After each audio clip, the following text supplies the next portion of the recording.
This is a topic that affects everybody in this room. Without a doubt, in one way or another, real estate, your own homes, your family's homes, your kids' homes, if they can afford a home, is impacted by the headwinds that we're facing today. And when you think about where we've been, where we're at, and where we're going, real estate has such a major impact in the whole economy in so many ways. It's just not when you buy a home that you're getting a structure. You're getting a place that you furnish with all kinds of your own personal belongings. You landscape, you put in curtains, you buy furniture. So many other industries are affected by real estate. But we have been in the perfect storm. We really have. Ever since COVID hit, when people were locked down and started spending a lot of time in their own homes, they realized that a structure, a home is more than just the sticks. It's actually a place where they ended up spending a lot of their lives. And they adapted, where many people started converting bedrooms into home offices and other types of uses. But it was still a challenge. What happened is we got super low interest rates, and it was held down artificially low for a long time. So many people that owned homes went ahead and refinanced at rates and even as low as 2.5, and below 3%. Well, then all of a sudden with COVID, we threw a lot of money in the economy and inflation caught fire. And so what did the Federal Reserve do then? Is they waited, and they waited, and they waited. And then all of a sudden they go, this is out of control. Every time we meet, we've got to raise interest rates. So then all of a sudden, what the mortgage payment used to be was this. Once mortgage rates hit 8% instead of 3%, people were just saying, I can't afford a home. And then we had what was called the golden handcuffs. And you may go, what does that mean, the golden handcuffs? Well, those people that did refinance their home at 2.5%, 3% are saying, why would I want to sell my home and go move when I have to pay 8%? So I'm handcuffed to my house. I'm not letting go of that because it's gold. It's worth its weight in gold. So, and we're still experiencing that. Interest rates have come down to 7%. And when I was talking to some of our speakers today, we're starting to see some softening in the market, that inflation is cooling. The Fed's not going to wait till it gets down to 2% to go ahead and start cutting. So we're hoping at their next meeting in September, they will finally do a quarter-point rate cut and hopefully continue that trend. Originally, they were hoping for multiple rate cuts this year, and we haven't had one yet.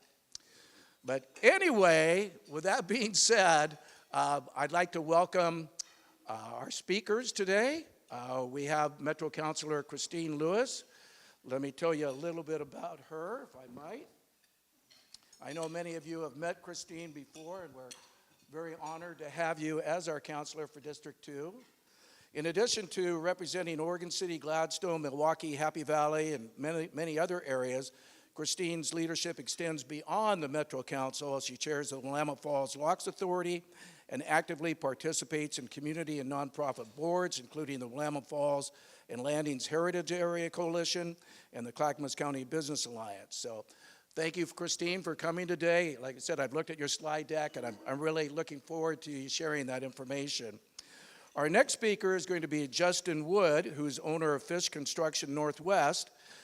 Justin has not only served as the past president of the Oregon Home Builders Association, but he has also made a significant impact as a board member of the National Association of Home Builders. His leadership as the chair of state and local government affairs for the NAHB, which is the National Association of Home Builders, has instrumental in shaping policies and advocating for the industry. But more importantly, Justin was chosen to be part of the Governor's Housing Policy Advisory Committee and his past chairmanship of the Portland Development Review Advisory Committee.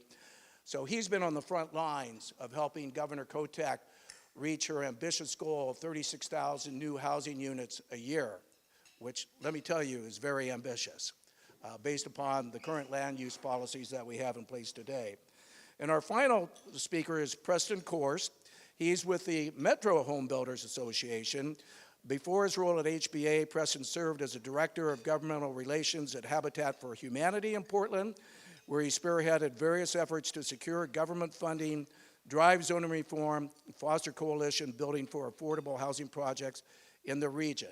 And we've had Preston as a speaker here before, and I know he brings a lot of wealthy, but more importantly, very current information to today's event. I'd like to thank our sponsors today, Metro. Christine, thank you for that. And since Pamplin Media has been sold, they like to be recognized as Oregon City News now. So they are our media sponsor. We continue to work with Pamplin. I'd like to introduce our elected officials that we have here. I think we have, I don't know if Martha's got here yet or not, but we have 4 registered county commissioners. I don't think Paul's gotten here yet either. Oh, you're right in front of me. But I've been looking at the crowd, Paul. You need to sit closer to me. So, Paul, glad to have you here. Mark, I know you're sitting over there.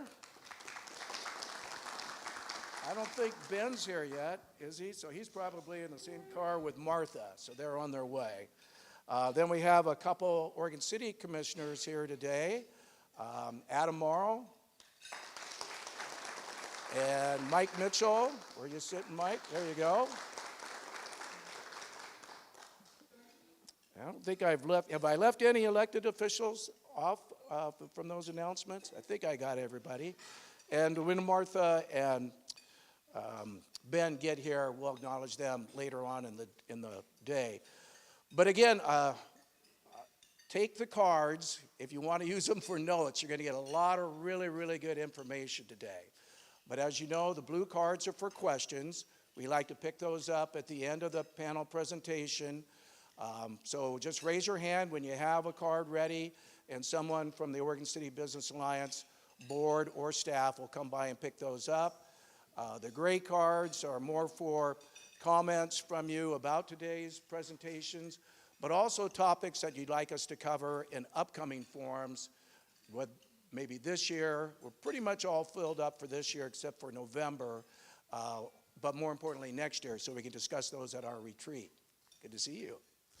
But I'm glad to have you all here because I really think this is a topic that is very important, not only for our local communities, but our community outside here. When you're trying to attract businesses to come to your city, housing is one of the things they evaluate. Is there housing that's affordable for my workers? And if they don't find it in your community, they're going to go somewhere else where they can find it. So with that being said, I'm going to turn it over to Christine and let you kick it off. Thank you. Thank you so much. Wonderful, thank you. Thank you so much. I appreciate the opportunity to be with all of you today. Again, my name is Christine Lewis, and I serve on Metro Council representing the southern portion of the region, largely Clackamas County. I live just over the Arch Bridge in West Lynn, but love the work that I get to do here in Oregon City, and thank in particular the county folks who are here, but the city commissioners who are always so gracious when I show up in their council chambers. I'm doing something dangerous today, and I am going to try and talk about 2 different things at the same time with the limited amount of time that I have. So I will be talking about Metro's recent successes with our funding measures, because when it comes to affordable housing and housing development, we have to talk about the work that we ourselves are doing in helping to fund. Then at the second portion of my remarks, I'm going to speak to what we are doing with the urban growth boundary and managing land for housing and business use.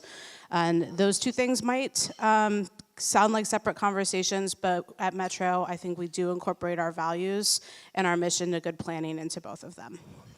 So that's just the first slide to make sure that we understand we're having 2 different conversations before I pass the microphone off. I want to start by talking about our 2018 Affordable Housing Bond. That bond was passed in 2018, and it is a bond that we will be paying off for 20 years after that bond. So here we are at basically year 6 of this bond, and we are achieving success. We are expecting 4,671 homes to be built from this bond, and that is more than the goal of 3,900 that was originally promised to voters. We are looking at both deeply affordable homes, very affordable homes meaning people who make 0 to 30% median family income, folks who are just entering housing, coming from being homeless perhaps, or seniors living on their Social Security and disability checks. People with very low income will not find a lot of market solutions. It's why it's important for our governments to step forward and work with nonprofit and community-oriented developers to make sure that those folks have a place to call home. So the deeply affordable units are very critical for our investment portfolio. And then additionally, we've been tracking with some success our family size units. It's easier to build at the cheapest levels if you're building a tiny shoebox studio. But when you look at the kind of people who need to move into affordable housing, there are all kinds of people, just like you and me. Some of them have dogs, some of them have families, some of them are living multi-generational. So that's why it's important that we are also building not just the studios and 1 bedrooms, but the 2 and 3 bedrooms so that families can find a safe and stable place to call home. So I'm really proud of the work that we've done delivering on the 2018 promises to voters. They're good projects in our communities across the region. So you'll see here, I unfortunately have the key cut off, but you will see every single one of those dots is a project. And a project that may be open already, where people are living there, where families are thriving. It could be a project where the construction is currently ongoing, or it's a project that's in pre-development and the shovel's about to hit the ground. That said, every single one of the dollars from the bonds that were sold from the 2018 measure have been put into a project. So we have a lot of success here in Clackamas County, even here in Oregon City with Los Flores. And one of the biggest projects Clackamas County is yet to anticipate will be up in Milwaukee with the redevelopment of the Hillside site. That's an old site where there were about 100 homes, and we're expecting over 500 with the redevelopment. The punchline here again is that we will be paying off these bonds for 20 years while everything that's going to be committed to development is already in the pipeline. So we are coming up to a place where there's no more local dollars in bonds from Metro to go into affordable housing development here in the next few years. So that really spurs where we are with a kind of thread that I'll get to in a minute. But just want to say I'm really proud of this map because it really does show that communities across the region can step up and make space for affordable housing. Happy Valley had never had affordable housing before, and then they opened Good Shepherd Village about 6 months ago, and that place is hopping and thriving. So well done to all of the nonprofits and to our housing authority partners who've helped deliver on affordable housing. The next portion of the conversation I want to take us to is the supportive housing services. Many of you are familiar with this initiative from Metro, but it was on the ballot in 2020 and it passed. And so we are now working with voters across the region to collect income, to collect revenues on 2 taxes, 1, a high income tax, and 2, a business tax. And we are using those dollars basically with the 3 counties, and the 3 counties, each one of them has a local plan. And those local plans to resolve homelessness for chronically homeless individuals and individuals on the streets with disabilities, those are our Northern Stars. And we are basically working off of the assumption that each county is going to continue to invest with the nonprofit partners and the service delivery agents who know how to get the job done in their communities. And we are seeing success. So at our fiscal year 24 roll-up, you see that we have rapid rehousing placement, permanent supportive housing placement, and eviction prevention, which are all well underway. And then shelter units, we are overperforming there as well. So when it comes down to how to help somebody get off the street and find stability, we know that having a shelter bed and a unit for them to live in is important, but just as important are the wraparound services. And with the wraparound services, we try and make sure that the counties have the tools so that they can tailor them to what each individual needs. Some people just need a few months of rent assistance. That's what is called rapid rehousing. Some people are going to need longer-term supports, and that's permanent supportive housing. And sometimes somebody is going to move into a unit that is designed and built as permanent supportive housing, and sometimes it's just a regular old unit that then the service providers wrap around with additional services to keep somebody stable. So that's the kind of data and metrics that we're looking for, and we're well on track to hit our goals, and in some cases, we're already exceeding them. That said, the conversation that we had earlier around the support, around the work that we've done to deliver housing, we need to continue that if we're going to continue to have places for supportive housing to happen. Deeply affordable units are a necessary ingredient in the whole constellation of moving folks off the streets and into housing. So that's why the conversation began at Metro about a year ago, a little less than a year ago. What could be done to come up with revenue after our housing bond dollars are all spent out? At the same time, we were looking at many more returns on our supportive housing services than we had anticipated or forecast for. So what if we were able to take the additional revenues that were being generated from supportive housing services and build units to be used as permanent supportive housing, build units that would be deeply affordable and matched with the vouchers that are being used in our supportive housing program? That began a lot of conversations. As represented by this chart, you can see that we had stakeholder advisory meetings, we met with local elected officials, we met with stakeholders who are providing the services. We went to our oversight committees. We've had a number of conversations that are all of those different threads, but they've brought us to where we are today, which is a set of recommendations from our Chief Operating Officer at Metro. In particular, I want to thank people in this room who've been part of those conversations. Preston was on the stakeholder advisory, and they met 5 times for 3.5 hours each. So not short or surface level conversations, got into the details about what's working and what's not. Everybody came to the table recognizing the necessity of stabilizing funding for supportive housing services. Now is not the time to pull the rug out as we're building up at the scale for the first time ever what we need to see in response to the homeless crisis. That said, if we have more money than we thought we were gonna have, let's talk about accountability and transparency and potentially expanded uses for that funding. So the next set of slides are the recommendations that are in the COO report. It is not going to be my annotation or my 2 cents on them. I'm literally copying and pasting the high level. What is the Chief Operating Officer recommendation to all of us at Metro Council? You can go read it for yourself. I just zoomed past that, but it's a published document you can find on the website. So the major finding is that we need to continue to invest in homeless services, and we need to expand allowable uses of SHS. That said, we may also be looking at expanding the use beyond the original sunset of the measure in order to actually make a difference at the end of the day.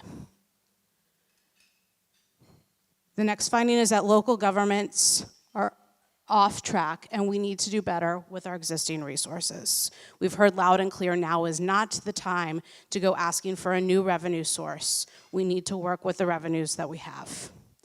Oversight and accountability structures for supportive housing services could be improved. We have 2 bodies right now, in addition to Metro Council, and 3 counties and any number of cities who do work in houseless services. How do we streamline and make sure that people know who's the decision maker and get these decisions made in a timely fashion?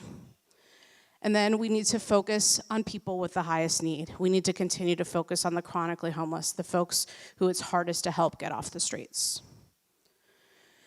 And then a major finding is that adjusting the personal income tax thresholds to inflation is something we should do rather urgently. When we pass the measure, the thresholds at which you became a high earner don't feel that way here 5 years later with inflation in the way that it is.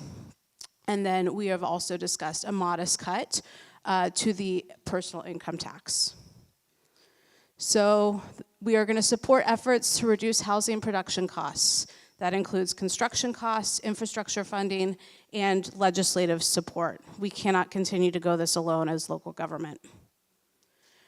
We're going to, as Metro, ask our 3 county partners, which currently all have the exact same intergovernmental agreements with Metro, to potentially go one-on-one with us to make sure that we have an IGA that improves transparency and accountability and strengthens oversight. We don't need to ask the voters for permission to do that. That's something that we want to do right away to make sure that each of the 3 counties has their individual needs addressed through negotiation and through an IGA that we all can live with. Then we are looking at the potential to index the personal income tax thresholds. The point at which somebody pays the personal income tax is currently $125,000 if you file as an individual, or $200,000 if you file as a family or head of household. That meant something different a couple years ago than it does now. That's something we don't have to ask the voters to do. Council can do that. And then we discussed potentially asking the voters as soon as this November, because we wanted to be very ready to continue to fund affordable housing. However, the recommendation is crystal clear, and I feel this way as well. We are not going to be on the ballot at Metro this November, but we are looking at next year. But if we go to refer a measure to voters, it will expand allowable uses of supportive housing services funding so that we can buy and invest in deeply affordable housing. And we will also continue to serve those with the greatest need. If we refer a measure to the voters, it could include establishing a single body to oversee our work. Right now at Metro, there are 3 separate bodies who are all working on different components of this work, and then each of the counties have their own advisory bodies as well.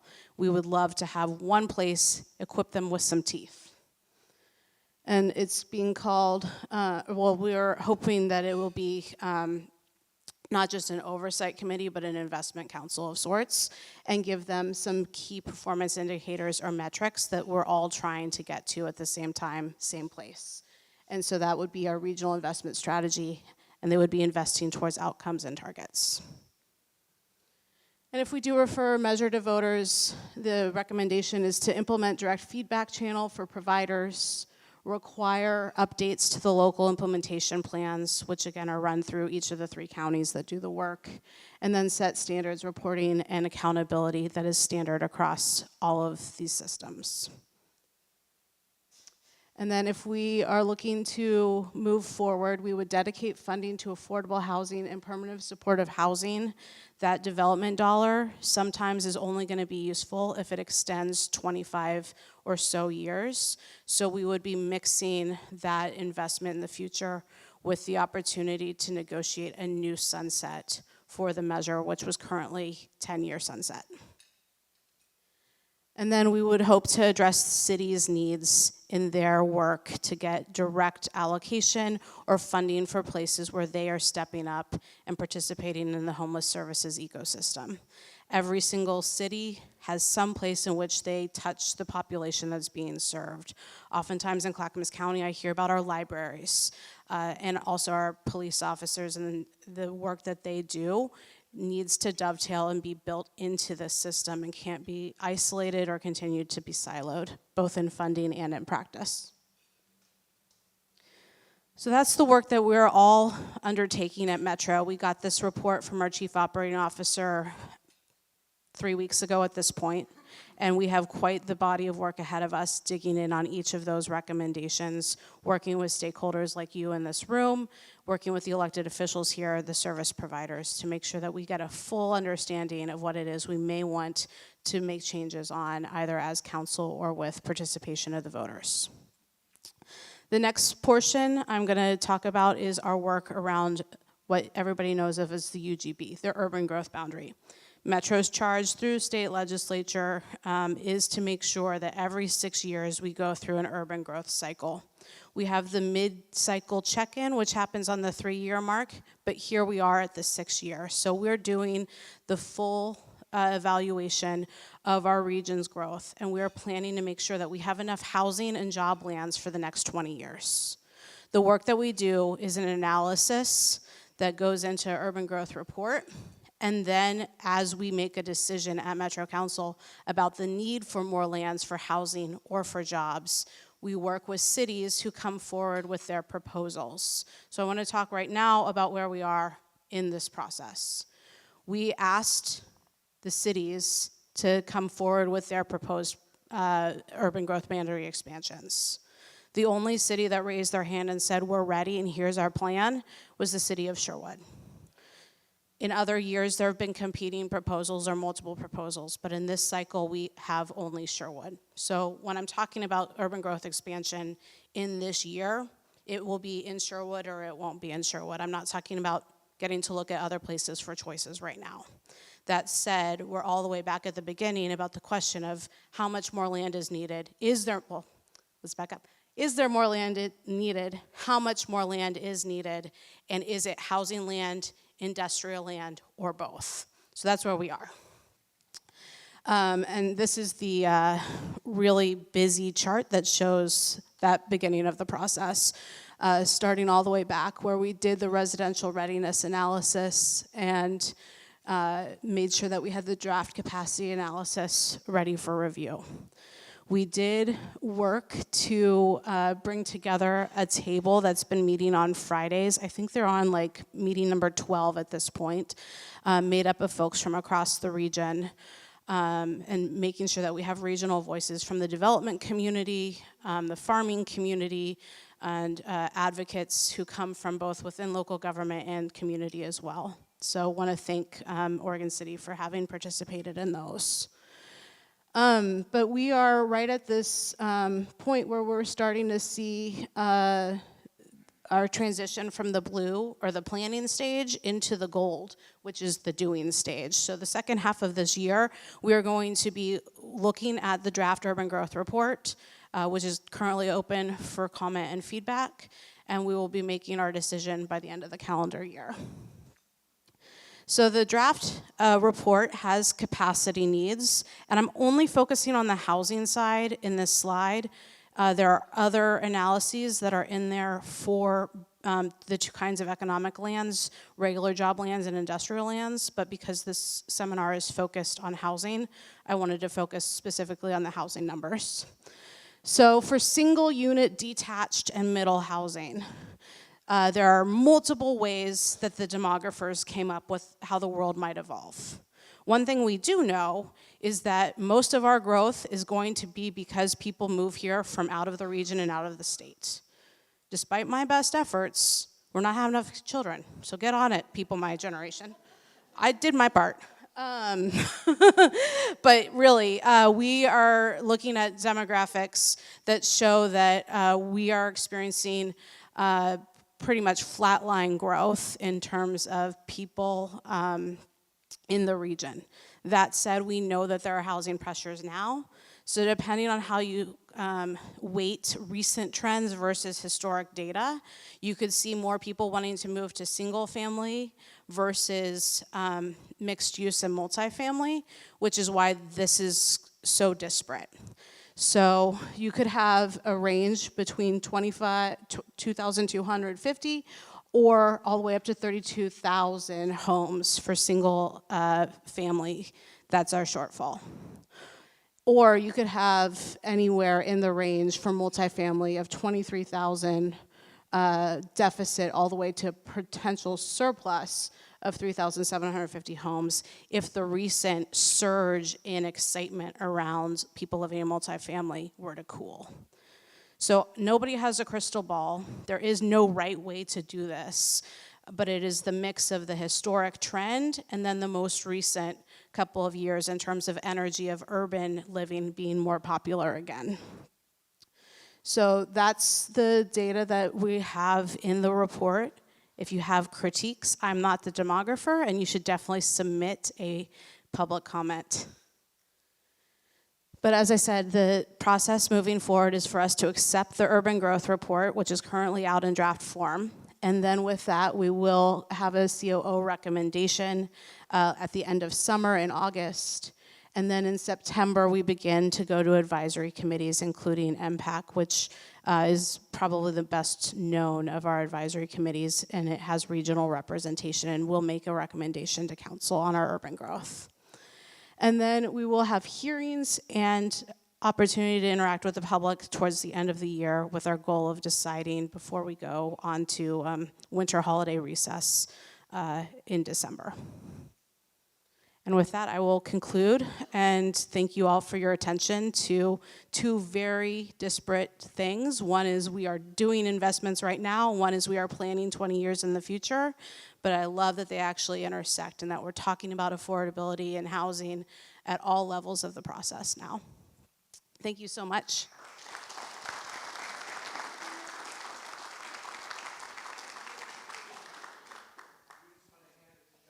Okay.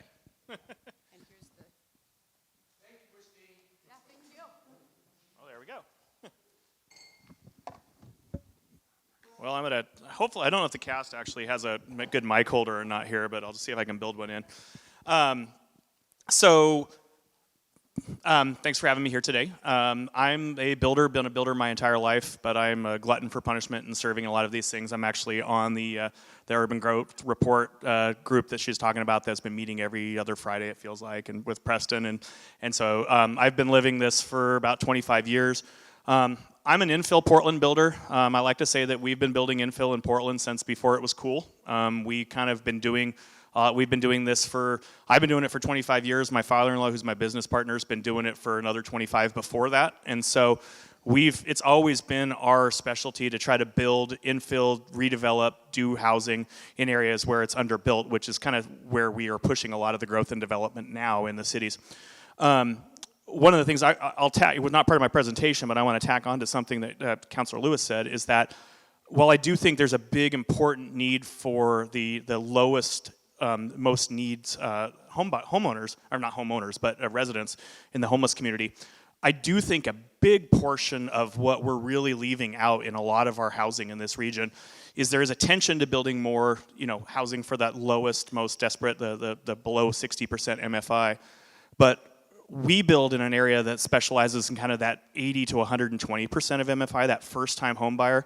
And if any of you notice, that's a market segment that's getting harder and harder to build in our region. The cost of land, the cost of permitting, the cost of infrastructure and everything. There's subsidies, there's programs, there's all kinds of things to try to help cities get to building that subsidized product for those most at need. There isn't that same programs out there for us to build that 80 to 120% MFI. And so the unfortunate part about that is it's kind of a double-edged sword, is that the people who most need to live closer to work, not commute very far, do those kinds of things, end up having to live the furthest out because that's where they can find a house to live. So that's kind of been the lens I tried to provide when I was on the Governor's Housing Task Force, was how do we figure out how to get more units built, but also how to get more of those first-time entry-level units built, because that's really what we try to specialize in. So there's a lot. When we were on the Governor's Housing Task Force, there were 50-some recommendations that came out of our task force last year. I'm not going to go over in detail all of them, because I don't want to bore you all, but two, I'm not an expert on all of them, so I'll touch on kind of the ones that I knew that I was directly involved with. So for those of you who did not know, one of the first things Governor Kotek did when she came into office was she declared a housing emergency. The state economists calculated that we were short as a state 140,000 housing units, that our 20-year need across the state was 443 housing units, and that to meet that goal in 10 years, we needed to build 36,000 housing units a year. And that's all kinds. That's, most at need, middle housing, large housing, multifamily, everything. In good years, we've been averaging around 20,000 a year. So that to get to 36,000 housing a unit a year, we almost have to figure out how to double what we've been building across the state since from 2018 to 2023. Regardless of anything we do here, I can tell you that there's hardly a jurisdiction in the state that can actually, if we were to walk in tomorrow and turn in twice as many housing permits, could actually handle that amount of capacity in terms of inspections, staff, everything that it takes to build that kind of housing units. So this is just looking at it from a high-level state perspective, what we have to do. But this has impacts across the state and figuring out how we have to do this. So the governor created a housing production advisory committee, which I was appointed to.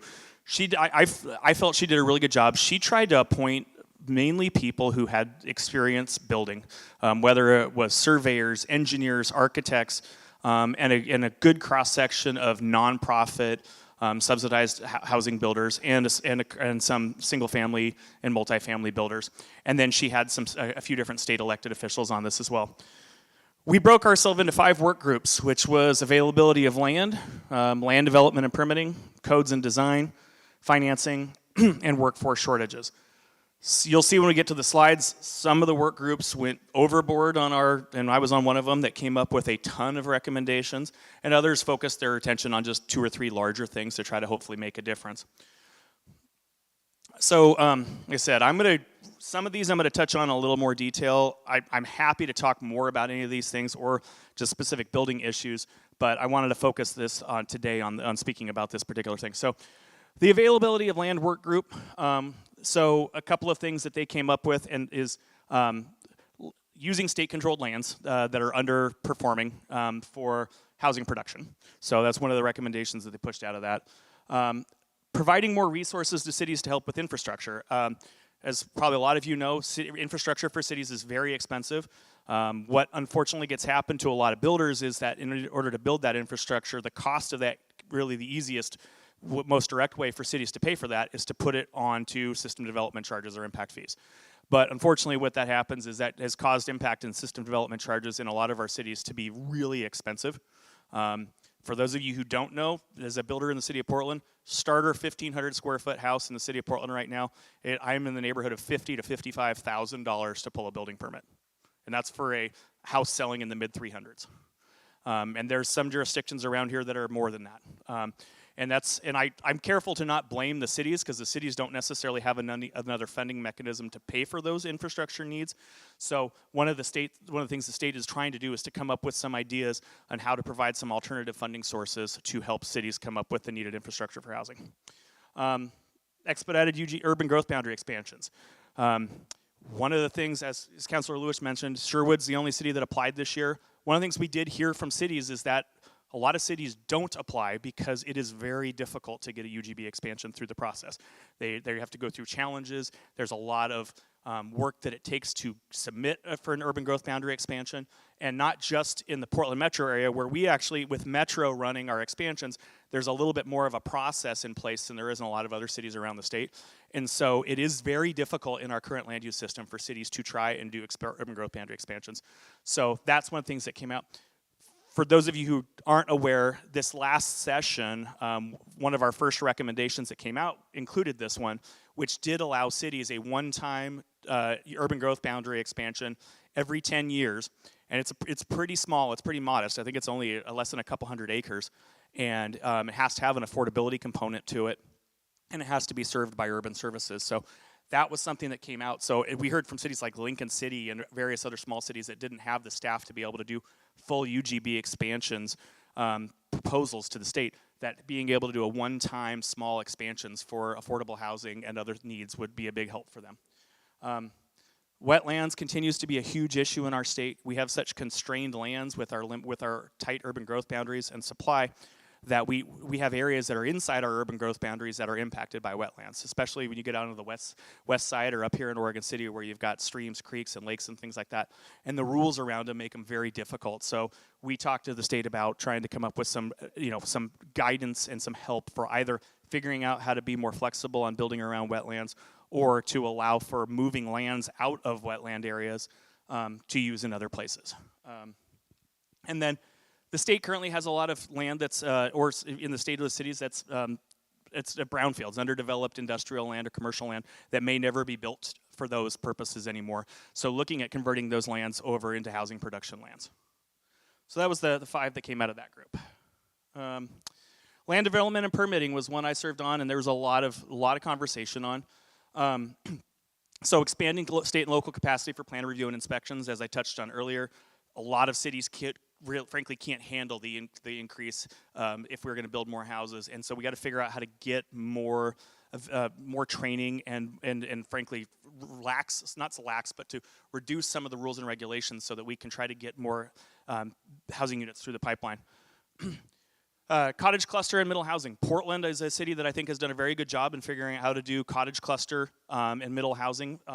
If you don't know, cottage cluster is where you take a house that might be on a 100 by 100 lot in a city, and you might tear that house down, or if you have a big yard behind it, you might put 3 or 4 other units behind it that all kind of share as common space. And that's been a way that Bend has done a really good job with doing cottage clusters as well, as a way to increase housing and production in that kind of that entry-level market as well. Clear and objective plan review for civil design and building permits. Really gets wonky into the weeds on this, but there's a lot of cities that have regulations that are really difficult to understand and really slow down housing production. So trying to kind of work with cities and have the state provide some guidance on how to come up with more clear, streamlined objective plan review. By right adjustments was one that we had hoped to actually have in this last session, but it creates a lot of consternation. But that is one that basically, if you need to deviate from certain rules, whether it be height of 30 feet or setback of 5 feet, that the state would allow you to have a adjustment of 20% to those rules by right if you had some affordability component to your project. So that's one that has been discussed. Land use review, there was just some things that would reduce. Right now, when you do have land use review required on a project, there's a pretty big notice period that you have to send out to all interested parties and neighbors and give them a chance to weigh in on that. One of the proposed recommendations was to reduce that if you were having some type of a middle housing or affordable housing project.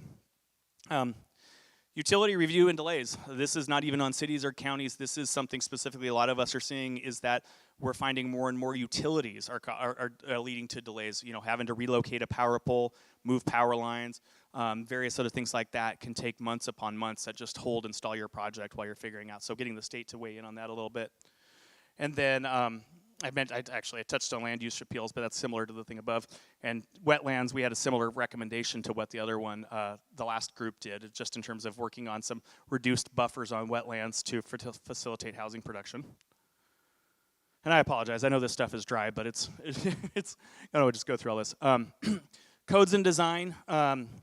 Condos are kind of the answer for a lot of what they think in terms of how we're going to solve some of our housing needs in our state. Unfortunately, condos are difficult. Condos carry a lot higher liability for a builder, so because of that, builders don't really want to build them and insurers don't really want to insure them.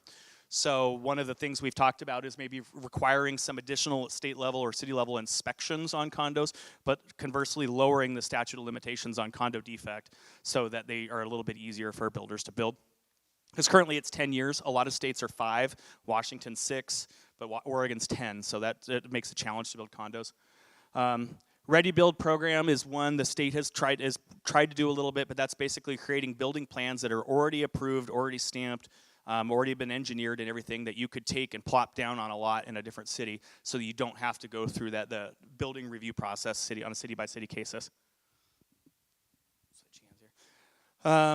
Tree codes is one that's near and dear to my heart. I can talk about this for the rest of the hour if you guys want me to, but one of the challenges that we are having is that as we have a tight urban growth boundary that wants to preserve farm and forest land outside of, we push more infill development into our existing cities. However, there's also a push by a lot of people to preserve and protect trees and urban forestry canopies in cities. And so what we're running into now is a kind of a head-on of that situation where you've got, I live this almost every lot I look at in Portland, where you have a lot that's zoned for 4 units and I want to put a house there, but you have 2 trees on the lot that you either can't remove or you're going to have to pay really large fees to remove. And so we're trying to figure out, both at the state and local level, is how do you balance those needs of how do you do that? I have an example that I was just showing here earlier of a great lot in North Portland that I looked at that's on a bus line. It's zoned for 4 to 6 units. It's got a really old tear-down rambling ranch house on it, and it's, for all intents, would be a perfect redevelopment project, but it's got 5 large trees on it. And the city of Portland tree fees to remove those 5 large trees to me would be $100,000. And then it cost me $25,000 to cut the trees down. So the all reality is 2 things are either going to happen with that lot. Is 1, it won't get built on, or 2, if it gets built on, the product that gets built on that lot is going to be a higher end product, a more expensive product, so that they can cover the costs of that. So that's some of the challenges that we face, and how do we balance the two things. And that's one of the things I say at the Metro meetings a lot, and I say at Portland meetings a lot, and I say at the state level, is trying to figure that balance. Single stairs for 5-floor buildings right now in Oregon building code. If you do a 5-story apartment building, you have to have 2 stair exits. A lot of states, if you do a certain like compressed fire stairwell, you only have to have 1. And that, again, doesn't sound like a huge thing, but that could make the difference of a couple units per floor and making the project pencil out. So talking to our state about following other states' leads and allowing that. We have lots of feelings on bully wages or prevailing wages, but the unfortunate consequences on a lot of the smaller scale projects, it doesn't make them pencil if you have to pay bully wages or prevailing wages on a project. So talking to this, re-examining those. Density swaps is basically, taking, if you've got some areas around wetlands or trees or various other things, swapping your density from that project to another project so you could potentially add more density there so you can save your trees or your wetlands in those areas. I've touched on middle housing. Visibility is just trying to get more units so that people can come in and actually get into the first floor. If they've got a wheelchair, they can get into the first floor. They can go to the bathroom in the first floor. That's what they call from a visibility standpoint. I touched on utilities. That was one that came out of another group as well, but that's establishing some timelines. Right now, annexations and comp plans, some cities really struggle to get annexations through, and I think that's sometimes that's an issue out here in Oregon City. And then comp plans can be something that really slows down and delays things, and so kind of putting some hard caps on the state level so that we can get those things through. Let's see, legislative LUBA training, that's only in there because we've heard from a lot of the cities, especially the smaller cities, that when the state passes all these new rules and regulations, they don't actually give any guidance to the cities and counties on how to do them. So that was one that we suggested to the state. Stormwater standards, that's a big issue in this state, is trying to figure out what to do with your stormwater. And every city handles stormwater a little differently, and so that can make it pretty challenging and difficult for builders that are building. And then general contractor utilities. Right now, you have to pay somebody outside to come in and lay a water line in the trench or lay a electrical conduit in the trench. And that can add quite a lot of cost and delay, especially in the smaller cities we heard from back east. I've got a couple more, but I want to be mindful of time. Financing was another one that had a lot of conversation. State infrastructure fund, which I've touched on earlier, which was in this governor's bill, the housing bill that just passed, created an infrastructure fund. I want to say of about $100 million to help that cities can come to ask for help for needed infrastructure. State-backed SDC loan funds. One of the recommendations on SDCs was setting up a state loan fund for impact fees or SDC fees that cities could go to, and it would be a no-interest loan that the cities could use to finance their projects. And in exchange, they would not raise their SDCs as much or figure out ways to defer their SDCs so that they could help get more units built. Oregon Housing Needs Analysis is a state agency that is going to be started here that's basically going to be helping cities and jurisdictions evaluate their housing needs and go through and figure out what they can best do to work on it. I've touched on SDCs a few times. There was some conversation about the state creating an insurance and risk pool for builders to help out, especially on affordable projects. That's one that the affordable housing developers really struggle with, but that's also a tricky one for the state to get involved with. I copied these pretty much out of the book, but you could see that infrastructure in SDCs tends to be repeated a lot. Middle housing fund would basically allow for cities to, if they're building a certain number of middle housing, to go to the state and ask for money to help with the infrastructure needs. And then a housing finance agency, which would basically create low-income loans for builders to work with the state to take out loans and build projects if they have the right kind of projects in the mix. And then the last one, workforce shortages was not one I was on, and not one that it is probably the least one that I know the most about, but it's an important one in the state because we're seeing more and more of the workers in our state. A lot of people left in 2020 when COVID to go to work other jobs, and then they've struggled to come back into the market. And then I can see this across my subcontractors. The overwhelming number of my subcontractors are probably the average age, I would guess you, is pushing 50 years old. And so figuring out how to get younger workers back into the market. And it's also inspectors, plan reviewers. I bet if you go in every city or jurisdiction around here, the average age of your plan reviewers working at the city or your building inspectors probably in the 50s as well. So we have to figure out where that next generation of workers is going to come all across our industry. And then housing insecurity metric was just basically working with the different community colleges across the region to establish insecurities for housing in their areas. Working on a statewide coordinating body for initiatives for getting more workforce into the market, and then figuring out how to get more underrepresented and underserved communities. And lastly, just Housing Production Corps would basically be like was kind of one of the interesting ideas that came out of one of our groups that would almost be like a job corps, but on a state level, where the state would work with cities to come up with kind of create a volunteer group of people that learn to go work on job sites and kind of work in the trades and apprentice. So that's another one that we're hoping might take hold. So, sorry, I went through those really quickly, and I hope you guys might have questions later on. I know Kent wants to get to Preston, but then I think I'll be happy to answer questions later on. So, thank you.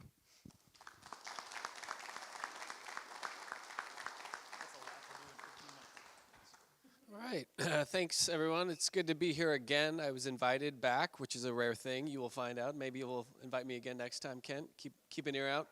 Thank you. All right, so why don't we just jump into my slide. So I was here last time. We're going to rinse and repeat a little bit about the information that I gave you back in 2023. But I want to give you guys a sort of a higher level idea of what's happening on the ground in our respective cities and jurisdictions. So I want to give you a sense of what type of development is happening and where at, in addition to what are some of the challenges that builders like Justin and some of the policymakers that are in this room are facing pretty often. But first and foremost, HBA, Home Building Association, that's the group that I work for. Justin, as you know, is a member. I cover 6 counties, 40 cities, so that means I'm quite busy, and I've been traveling quite a bit between all the way from Gresham all the way over to Cornelius, as far south as Newburgh and McMinnville. So we cover a broad area, and we're, again, quite busy. Housing is a popular topic. We have 1,200 members right now, and I am the Government Affairs Director, which means I interact between them and a lot of our local elected officials. I don't work at the state level, I'll have you note. So if you have any issues with what's happening at the legislature or the governor, talk to Justin. He's probably our main contact down there. But for my sake, I'm working at the local level. So it's good to be working at the direct level between builders and the planning folks, government officials, elected officials, as you know. What we're seeing right now, well, first of all, let's get a raise of hand. Who here thinks we are in a housing crisis? Raise of hands. Okay, very good. Those of you who did not raise your hands, come see the teacher after class because you have a few things to learn. But essentially, housing supply and affordability are interrelated issues. We know that because we've seen the amount of building happening after the Great Recession decline and the price of housing increase. It impacts all income levels, all housing types, all cities within the region, as you might expect. And no surprise, having an affordable, stable house to call home, a place to go home every night is good for the family, for the individual, and for the community. So the question is, are we in a housing crisis? I would argue that yes, we are in a housing crisis. As we're seeing right now, the indicators can measure differently, and depending on who you ask, they will point to different factors that will justify whether or not they think there is a housing crisis. I like to go to the amount of hours it takes to afford a basic 2-bedroom apartment here in the region. About 82 hours for a minimum wage worker right now to be able to afford, that is the operative word there, a 2-bedroom apartment. Roughly 50% of the region's households right now are considered rent burdened, which means they spend more than a third of their income on housing-related expenses. And a quarter of all households are severely rent burdened, meaning they spend more than half their income on housing-related issues. So that is usually what we point to when we say there's a housing crisis. That's usually what we mean when we say there's a problem. So I'm going to give you a few data points here that I want you to sort of take away and remember as much as possible. So this $625,000, That is the median listing price for a home in the Portland region. So that includes Clark County, that includes Clackamas County, and I believe it also includes Hood and Columbia counties as well. It's the MSA. That is, as you can see, it's gone up in the past just 5-6 years. But that is the listing price that a lot of folks are looking at when they're first-time home buyers, or if they are a lower income earner. That's a pretty giant hill to climb up to even think about long-term wealth creation and ownership. And another one, 6-to-1. This is the ratio of a household's income to the price of a house. So I think we mentioned the listing price is about $625 in general, the median listing price. The sale price is a little bit lower, as you might imagine, when negotiation's happening. But essentially, you need to earn six years of income to afford a single house. Back in the 90s and 80s and 70s, that was closer to 2-to-1 to 3-to-1. So we've seen that number effectively double, pushing a lot of people who don't have reserves of cash on hand essentially out of the market for good, and pushing them into lifelong rentership. This is sort of the data that I've been relying on for the past several years, and it is slightly contradictory to some of the data that our friends at Metro have presented. I would not be a good lobbyist if I did not contradict them once in a while in public. So what we're seeing here is, from my perspective, there is an Eco Northwest report that was published in 2021 that outlines sort of the regional need and the regional underbuilding of homes that we've been experiencing here in the Portland region. And it's about 60,000 units, according to that report, which says that those are the units that we needed to build yesterday. So that's the deficit that we're looking at right now when we look at what we need to be doing to build more and what we need to be doing to turn that number around. Over the next 20 years, that number for the Portland area is clocked in at 294,000, including the underbuilding, including building the stock that is going to eventually age and will need to be replaced. In addition to, those are the homeless beds as well that I believe they incorporated as well. So that's a big number. And you saw Justin's figure before that the governor released. It's about 500,000. So it essentially shows that the Portland region will need to make up at least, if not more than half of all units created over the next 20 years. So we really are the epicenter of where a lot of development will be occurring on the multifamily side, single family, middle housing, all of the above. So we, as a region, are going to bear the brunt of a lot of development, but we're also hopefully going to be benefiting from the surge of investments and land use decisions and changes, hopefully, that we'll be seeing. Hopefully is the word. So policy priorities, and these are the things that are, I will say, in broad terms, we've seen a lot of progress on over the past 5 years or so.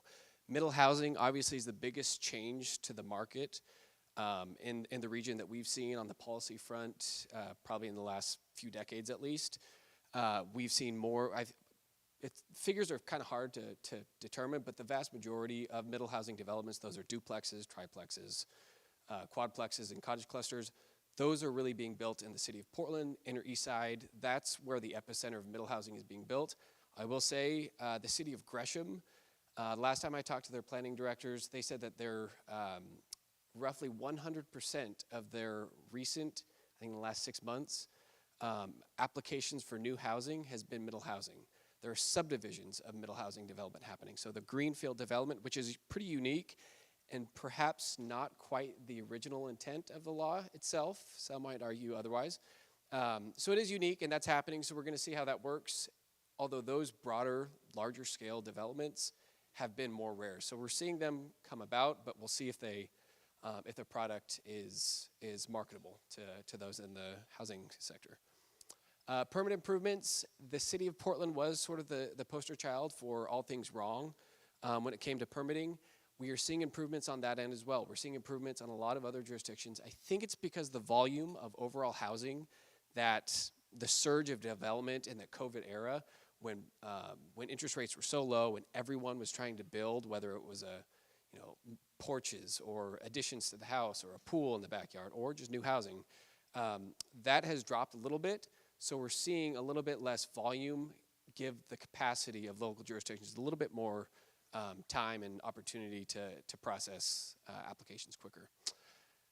Workforce housing is sort of becoming at least more talked about. I don't know if there's any record investments happening, but at least people are aware of it. Community colleges are sort of serving as the interface between getting more workers into the trades and unions. And I will focus the remainder of my time, I believe most of it anyway, on land availability and supply. I think there's a broad sense that in a lot of the discussions with Metro that we need to focus on longer range planning for the cities and investing more in infrastructure. That's probably not a surprise to a lot of people. I will say sort of in 2018, there were 4 urban growth boundary expansions we didn't get to talk about yet, but Metro approved each one that came to them. And those are happening primarily on the west side, so not much on the east side, but cities like Beaverton, King City, Tigard, and I think Hillsborough was the other one, and Wilsonville.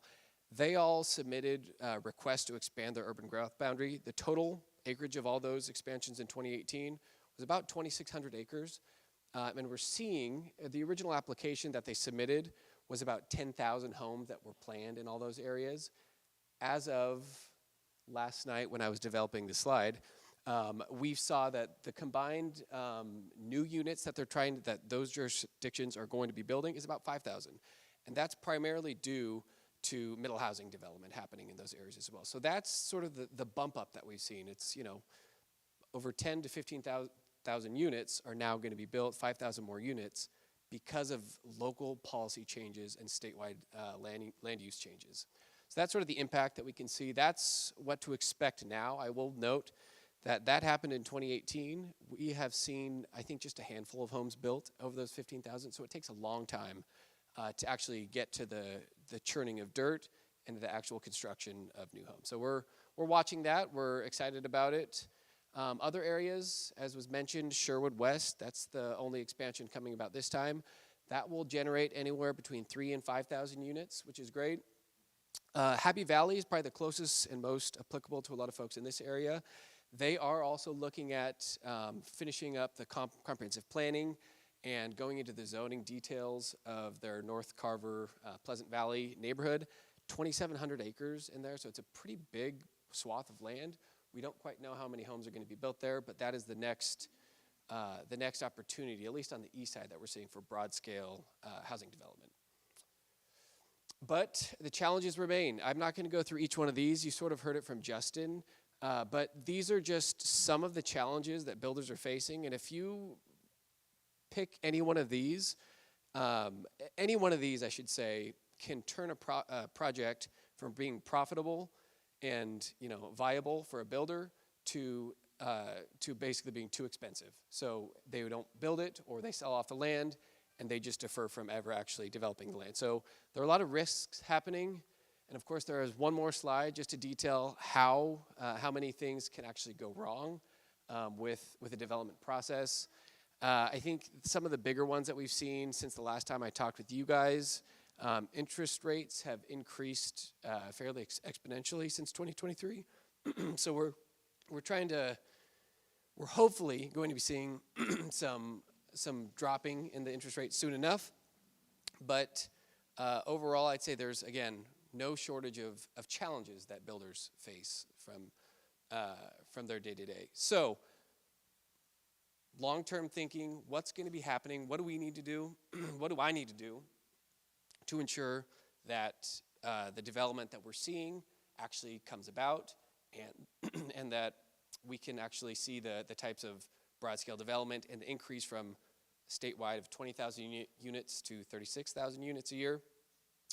There is no silver bullet. You saw all those challenges. You saw all the things that Justin touched on. Each of those are going to need a policy change, a policy tweak, and to be focused on by local or state government.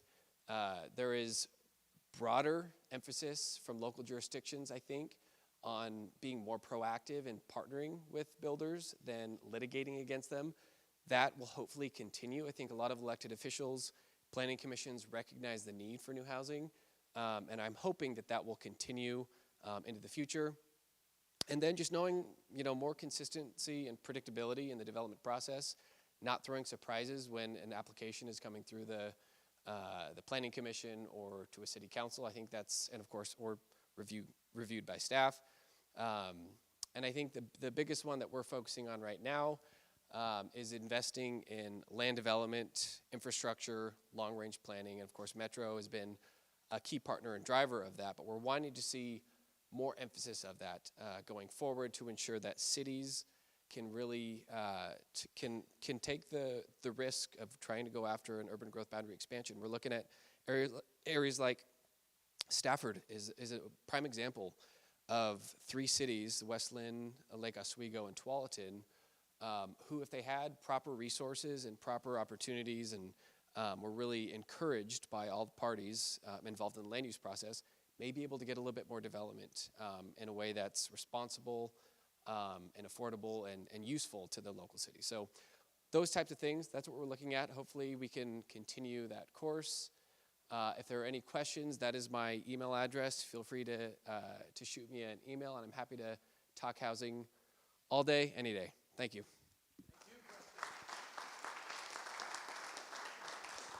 Okay, so if I could go ahead and have Christine and Justin go ahead and come up here. And Matthew, yeah, we'll need another microphone for them. Got one. So we're going to go ahead and start out with some questions from our audience. Again, first of all, I personally want to thank each and every one of you for preparing such a comprehensive list of statistics and facts and trends that are taking place in the home building industry. Obviously, I think we can probably fix all this in a few months if we put our heads together. But this didn't happen overnight. This has been building for a long time. Oregon has one of the most challenging land use systems in the entire United States. And fortunately, I can say I started my development career in the early 1980s, when you could look at a piece of land and within 6 months actually be approved and probably putting in infrastructure. Now what is it? Depends on the jurisdiction. Yeah, it's a good question. It depends on the jurisdiction. I'll have Justin answer the specifics for Portland, but it's anywhere from 8 months, 9 months in a good year to 24 months, 36 months in a bad year, bad jurisdiction, depending on what's happening at the local level. But you? Well, I'll just say I don't do a ton of land use development stuff. I tend to do more infill stuff. But we were cleaning out our office the other day, and my father-in-law, we found a building permit from the city of Portland for a 1,500 square foot house.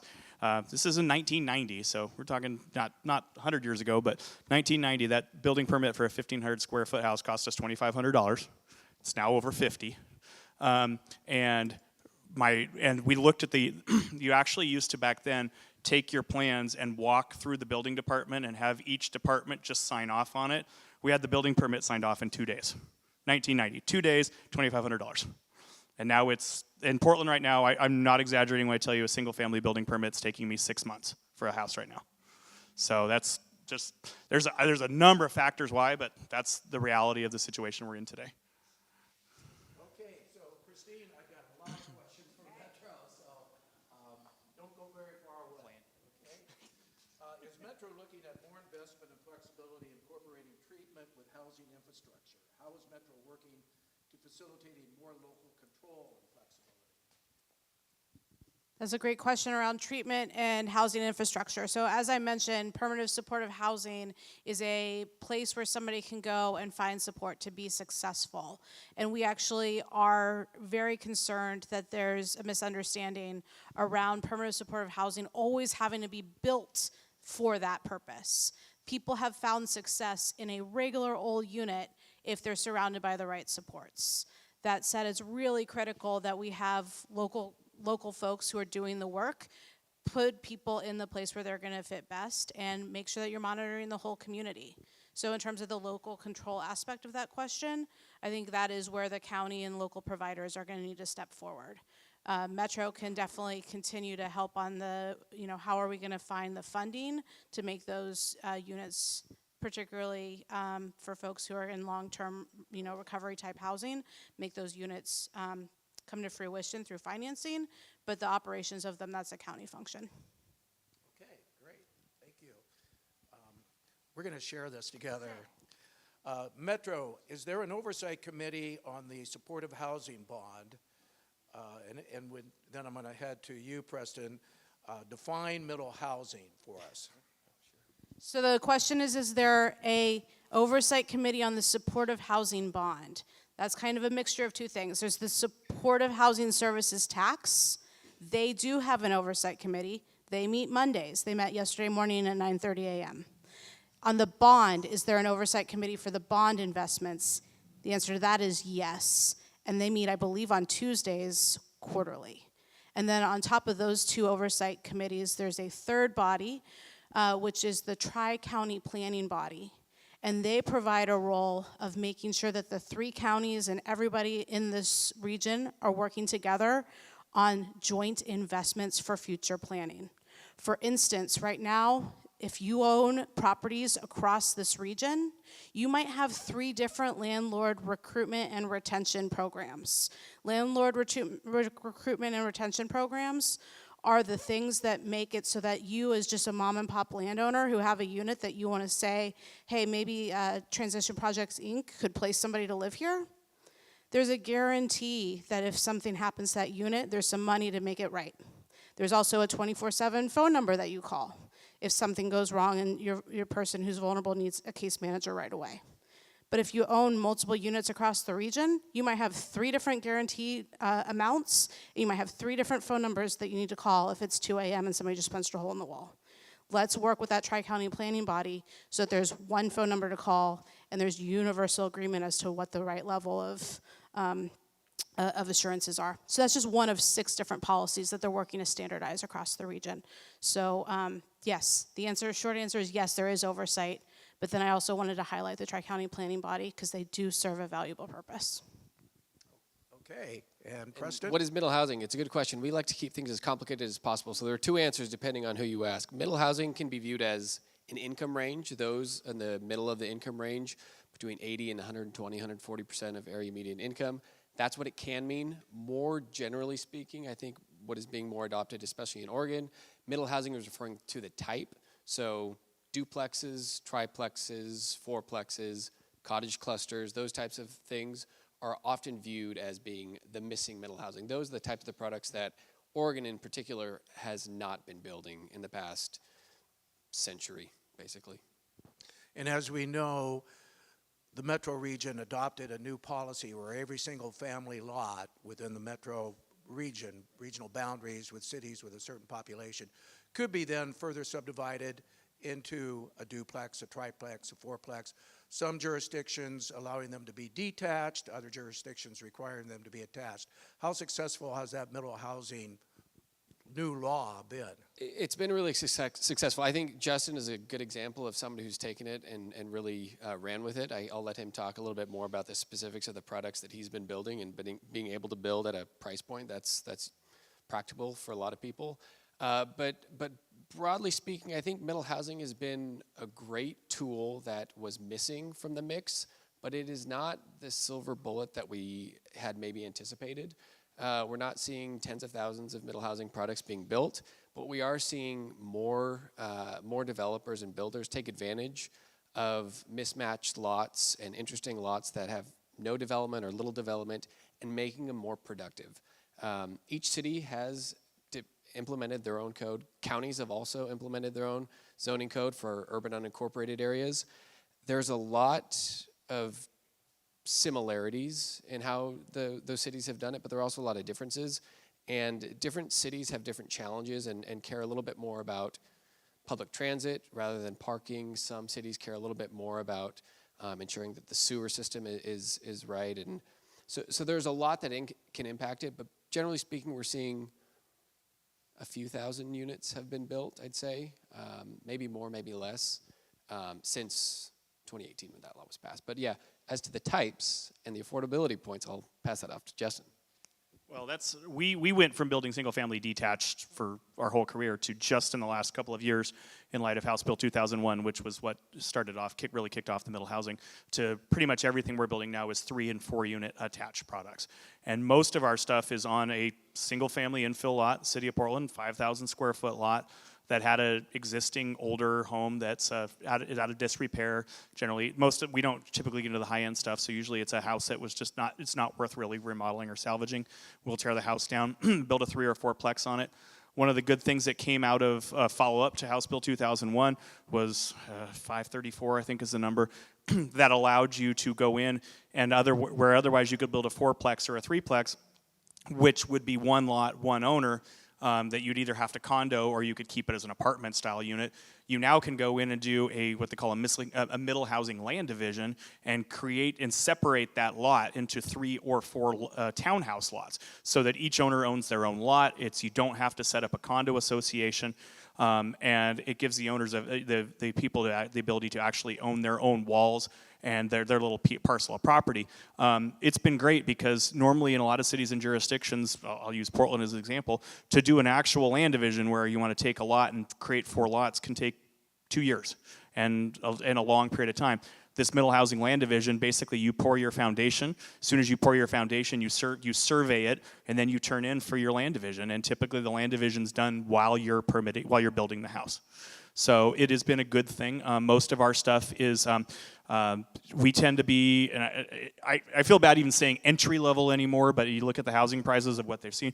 Our stuff is anywhere from 900 square feet to 1,200 square feet, 3 and 4 unit attached, generally 2-bedroom units, and they're selling around the mid 300s.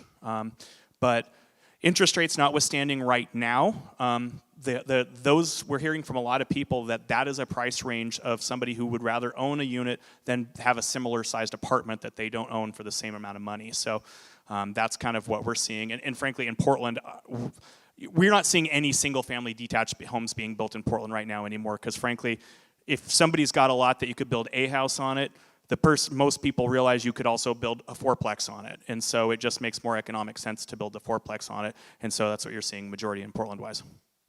I agree. Okay, let's go back to you, Christine. What is the business case for focusing Metro funds on those with the highest needs versus other levels of need? Sure, thank you. Well, the business case for working with folks who are experiencing homelessness and getting them housed is that it costs a whole lot less to house somebody and keep them housed than to continue to serve them in crisis on the street. Being on the street begets more crisis than what got them there to begin with. And in terms of the work being done, supportive housing services, that was the charge of the voters. Voters in the region said, yes, I'm willing to pay this tax, because if we appropriately resource to the degree that we can our nonprofit friends who are making a difference, then let's actually do it for a little while at the highest level that we can, so that folks who've been living on the streets 20 and 30 years have a fighting shot of getting a social support service worker helping them through the stages. Because as the system was funded when this measure passed, it was so resource-starved. Nonprofits and folks on the street doing the work were in triage mode, and they were helping the people were easiest to help, which meant that the people who are hardest to help have been sitting at the back of the line for a really long time. And then in terms of the housing bond, the reason the bond is working to build housing at that 0 to 30 and 30 to 60 level is because at the end of the day, the market can do everything else. But there's never going to be a market case for building new at the 0 to 30% level. There's affordable housing by design, which is what we do, and then there's affordable housing that's naturally occurring, is what some people refer to it, and that's a building at the end of its life. Somebody might be able to live there and pay what they can out of their Social Security, but at some point, the end of that building's life will come, and those people get displaced, and that's where you need to actually have a network of places that people with very low incomes can live. And could you touch on a little bit when you talk about low incomes where people live? In the Oregon City area of Park Place, there's 2 sites up there that are subsidized low-income housing. Can you give us any updates as to what might be taking place, or maybe it's up to the county to determine that? Yeah, the Housing Authority is going to be best to situate you on the Park Place developments, and I don't know if somebody wants to come up from county, but the County Housing Authority is leading the work, and the sites are owned in whole by the Housing Authority, which is a board made up of the Board of County Commissioners plus 1 resident. Good. Sooner the better. We're in a crisis. Okay, back over to Preston and Justin. How do we rein in the luxury developments? Seems like developers are too focused on profit and not on community and social needs. Yikes. Thanks for Those nasty builders. Yeah, well, we have a shortage of all housing types, is what I usually generally say, which is the truth. I think it's more acutely felt for those at the lower end of the income spectrum. So those earning, sub 30%, sub 80% area median income.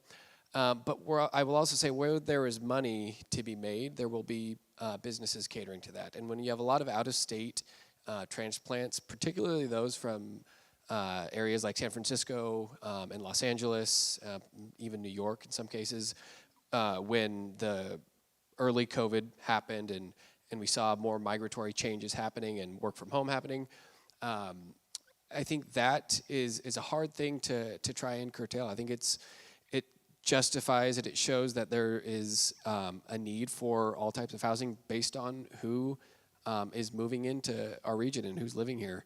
And I think as we see people starting to leave Multnomah County for the suburbs or for other states, we're seeing the impacts of that. So the migratory changes, I think, are a big factor in that change, and whether or not we can curtail that is more appropriately the question.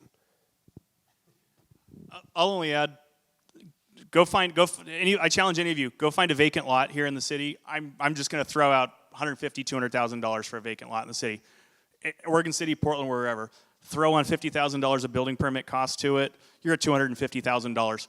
Tell me how to build a starter home when you're starting at $250,000. And I don't build luxury high-end stuff, but unfortunately, our land use system and our infrastructure needs somewhat drive that. I see it in Portland. Portland's a fairly unique market. Portland, for the most part, has gentrified to the point that unless you get really far out east, Portland, most neighborhoods in Portland can support anywhere from an entry-level home to a pretty nice upper-level, middle, upper-income home in the same neighborhood, same street. I've passed on lots that I couldn't make work because of tree fees, permit costs, whatever, the cost of the value of it, and then I've seen another builder come in, buy that exact same lot and put up a $600,000-$700,000 home on that lot where I would have put a $350,000 home on that. I couldn't make the numbers work. And so you see that happen, frankly, a lot more. It's just that it just is what drives us. We do things like middle housing and whatnot to try to do that, but we're starting to have conversations at the state level about the system development charges. They're tricky because they're not a tax. They're actually supposed to be a usage fee, like an impact fee, but they're not proportional to the size of a house. Every other thing, when you build a 1,000-square-foot house, your SDC fee is almost the exact same as it is if you're building a 5,000-square-foot house.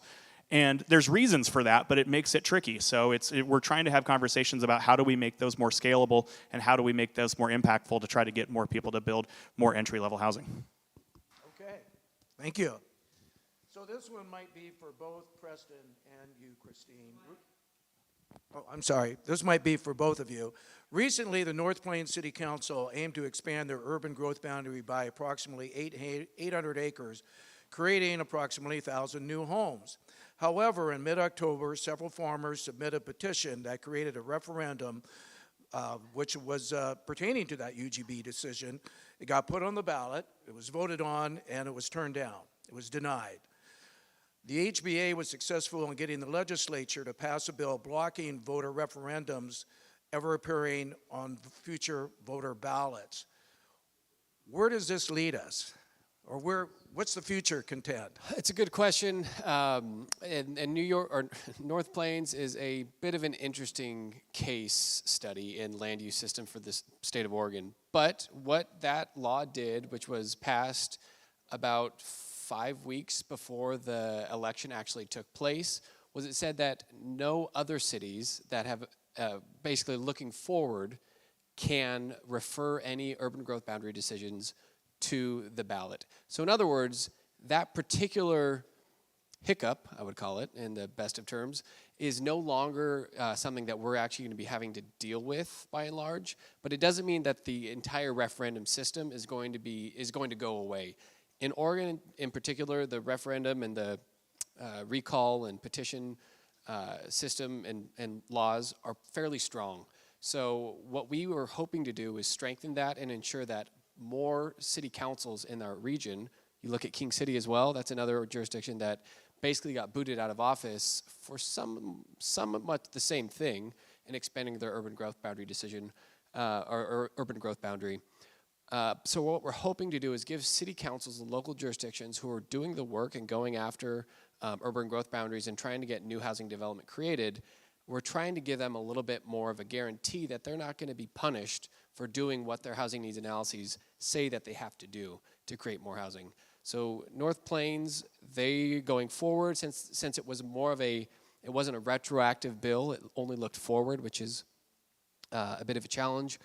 What they're going to do, we spoke with the mayor last week just to get an update, and it sounds like they're going to be doing what is called a relook, and they're going to be getting a broader group of community members together over the next 6 months to try and come up with another plan that will accommodate the growth that their housing needs analyses and economic opportunity analysis says that they have to provide in a way that will work with the local community. So we're engaged, and again, it goes to show you that I think that, just so folks know, the decision by the voters rejected that. I think it was a 75 to 25% rejection. So it goes to show you how strong and visceral urban growth boundary and urban development and annexation decisions are to voters, even today in the housing crisis. So that's something that we're hopefully going to be continuing at the legislature to strengthen that law. But I don't know if you have any other thoughts. I have nothing to add on what happened or the process. I think direct democracy is a really important and valuable tool. It's an important and valuable tool to harness for community-wide investment.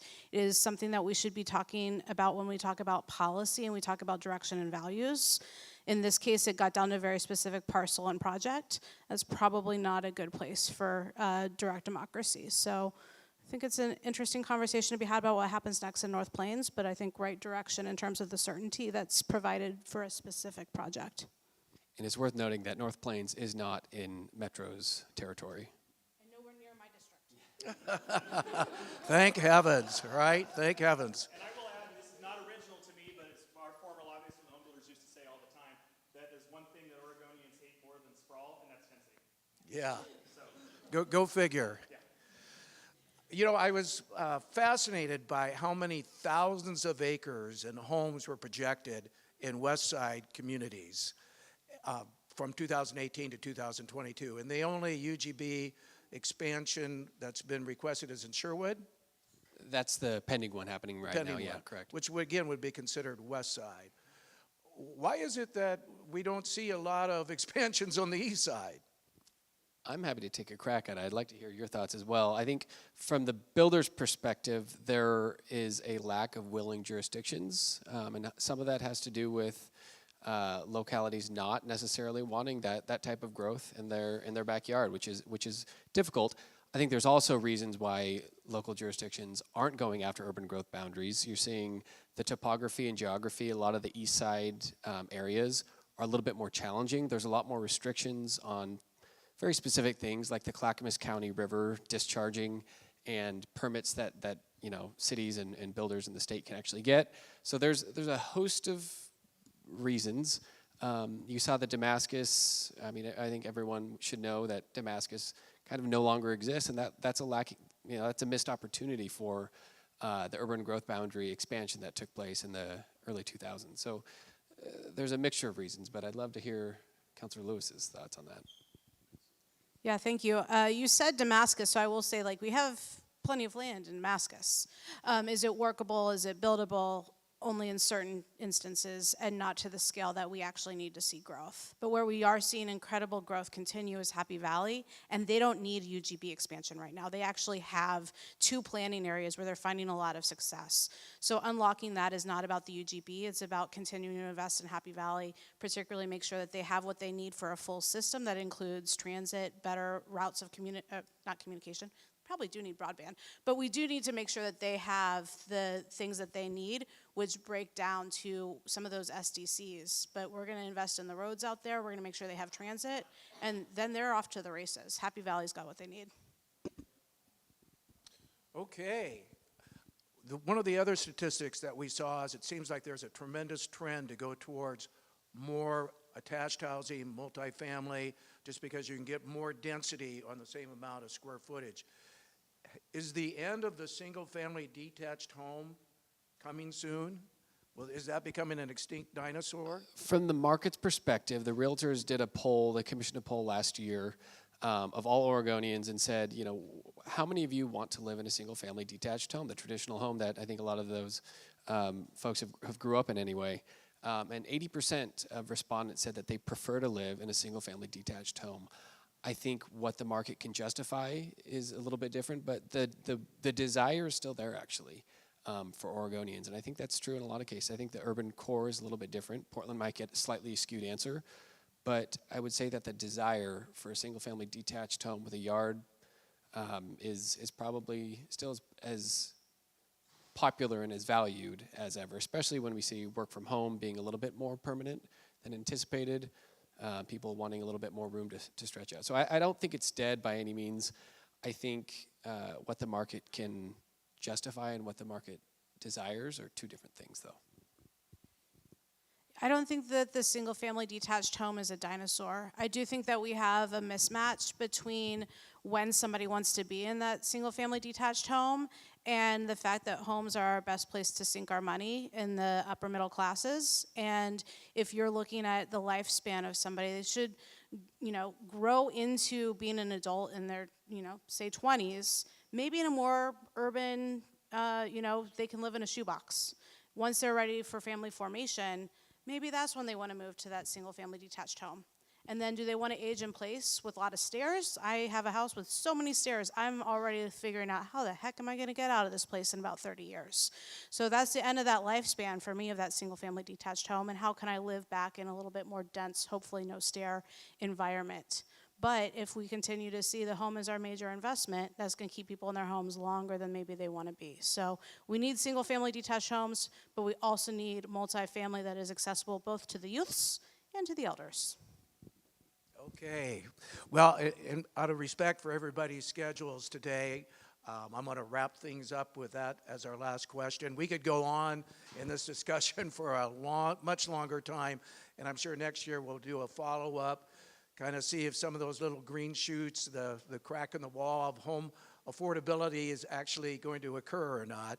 Let's hope the Fed cuts their interest rates in September and continues in that trend, because really that seems to be one of the major headwinds right now is affordability. People only make so much each month, and with the price appreciation that we had for housing, and then compound that with the much higher interest rates, that monthly payment, and we're not even talking about home insurance rates skyrocketing too. That's a whole nother component that goes into that monthly cost. But I'd like to thank our speakers again today. Christine, appreciate it so much. Preston, Justin, could we all give them a hand?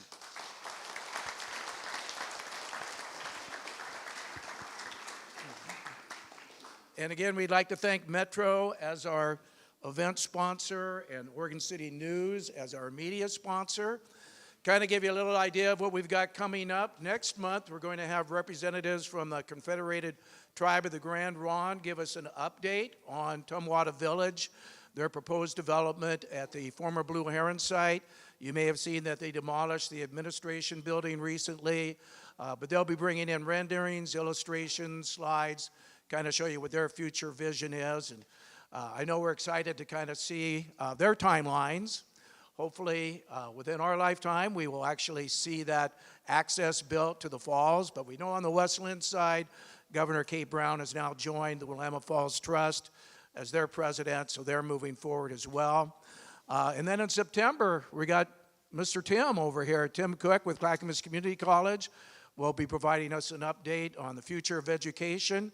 A lot of things happening in that industry as well right now with AI and all kinds of technological improvements. But on behalf of the Oregon City Business Alliance, I'd like to again thank our elected representatives for being here today. I'd like to thank each and every one of you for being here today. If you'd like to get a copy of the slide decks for our speakers today, I'm sure our administrative staff person over there, Sherry Imes, can provide that to you. So with that being said, enjoy the rest of your day. Go out and enjoy this beautiful sunshine, and we will see you next month. Thank you for coming.